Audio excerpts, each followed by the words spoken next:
Assalamualaikum warahmatullahi wabarakatuh. Nama saya Sarifah Maharani dari Fakultas Hukum Universitas 17 Agustus 1945 Samarinda. NPM saya 21147. Hari ini saya akan membahas atau mempresentasikan tugas UTS yang berjudul Pengertian Hukum Internasional dan Kajian Pembentukan Hukum Internasional di Komite Antariksa Perserikatan Bangsa-Bangsa atau PBB, yang nantinya akan dinilai dengan dosen Dr. Haji Siti Aisyah SPD, SH, MM, MH. Pertama, saya akan menjelaskan tentang apa itu hukum internasional. Hukum internasional adalah bagian dari hukum yang mengatur aktivitas entitas internasional. Awalnya, hukum internasional hanya dapat diartikan sebagai perilaku hubungan antar negara. Namun, pola perkembangan hubungan internasional lebih kompleks, kemudian meluas pengertian ini, bahwa hukum internasional juga berurusan dengan struktur dan perilaku organisasi internasional dan sampai batas tertentu, perusahaan multinasional dan individu.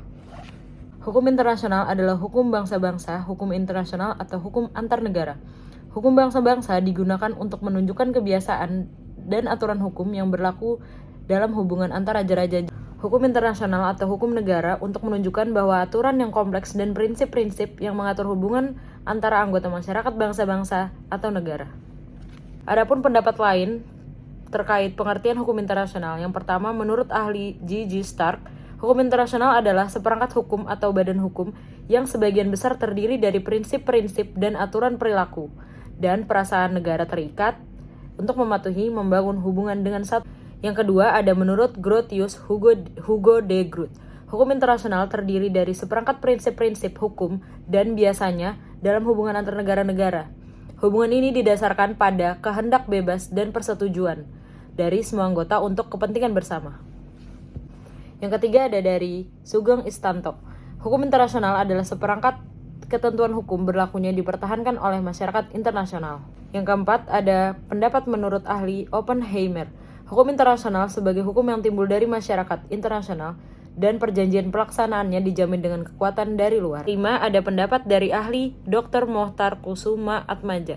Keseluruhan aturan hukum internasional atau prinsip-prinsip yang mengatur hubungan berkecil atau masalah yang melintasi batas-batas nasional. Dan yang terakhir ada menurut ahli Charles Cheney Hyde.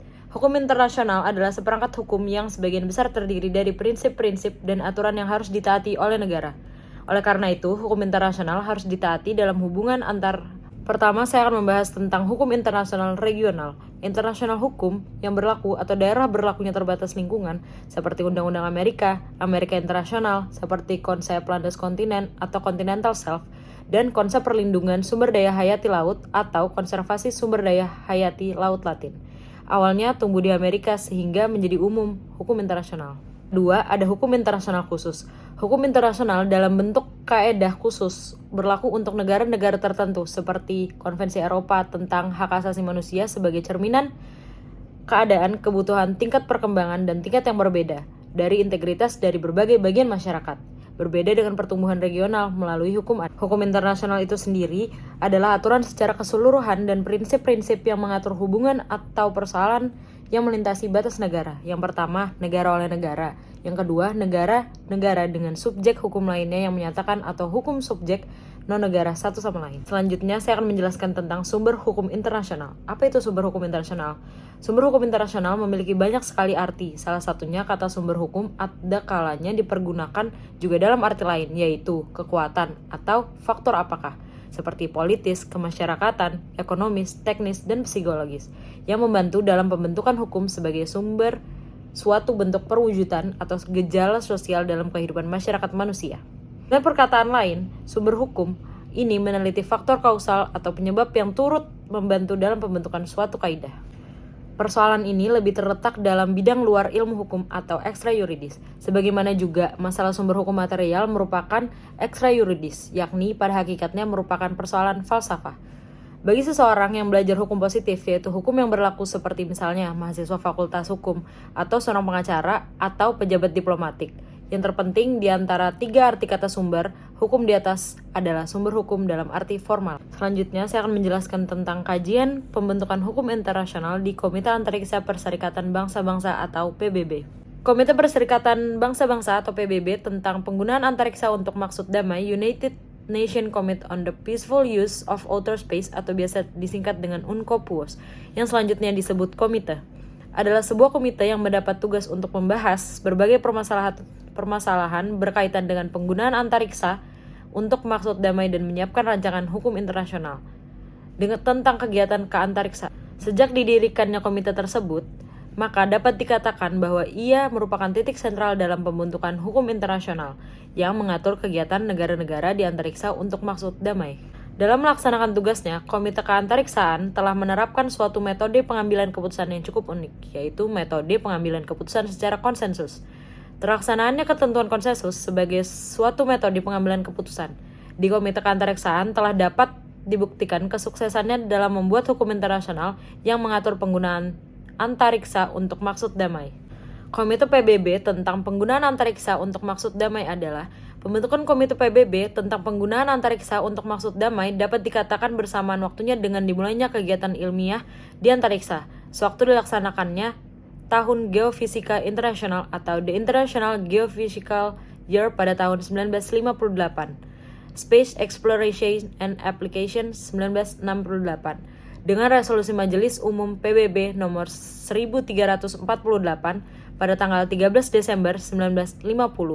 Terbentuklah sebuah panitia ad hoc yang terdiri dari 18 negara yaitu Argentina, Australia, Belgia, Brazil, Kanada, Cekoslovakia, Prancis, India, Iran, Italia, Jepang, Meksiko, Polandia, Swedia, Uni Soviet, Republik Arab, Inggris, dan Amerika Serikat. Panitia ad hoc ini ditugaskan oleh Majelis Umum PBB untuk membentuk sebuah komite PBB tentang penggunaan antariksa untuk maksud damai. Pada tanggal 12 Desember 1959, Majelis Umum PBB telah menerima sebuah resolusi nomor 1472 yang pada dasarnya adalah pembentukan komite PBB tentang penggunaan antariksa untuk maksud damai. Komite ini telah dilengkapi dengan dua subkomite, yaitu subkomite ilmiah teknik dan subkomite hukum. Yang terakhir, saya akan menjelaskan secara singkat tentang tugas subkomite hukum. Tugas subkomite hukum antara lain adalah merancang aturan-aturan hukum tentang masalah-masalah keantariksaan yang timbul sebagai akibat dari kegiatan di antariksa. Hasil kegiatan subkomite hukum yang dapat dicatat hingga saat ini berupa 5 perjanjian internasional yang mengatur kegiatan keantariksaan dan telah menjadi hukum positif. Adapun kelima perjanjian internasional tersebut adalah: yang pertama ada Treaty on Principles Governing the Activities of State in the Exploration and Use of Outer Space, including the Moon and Other Celestial Bodies 1967 yang telah diratifikasi dengan Undang-Undang Nomor 16 Tahun 2002. Yang kedua ada Agreement on the Ratio of Astronauts, the Return of Astronaut and the Return of Object Launched into Outer Space 1968 yang telah diratifikasi dengan keputusan Presiden nomor 4 tahun 1999. Yang ketiga adalah Convention of International Liability for Damage Caused by Space Objects 1972 yang telah diratifikasi dengan keputusan Presiden nomor 20 tahun 1996. Yang keempat ada Convention on Registration of Object Launched into Outer Space 1975 yang telah diratifikasi dengan keputusan Presiden nomor 20 tahun 1996. Dan yang terakhir ada Agreement Governing the Activities of States on the Moon and Other Celestial Bodies 1984. Sekian pengertian dan penjelasan dari saya, kurang lebihnya mohon dimaafkan. Terima kasih. Wassalamualaikum warahmatullahi wabarakatuh.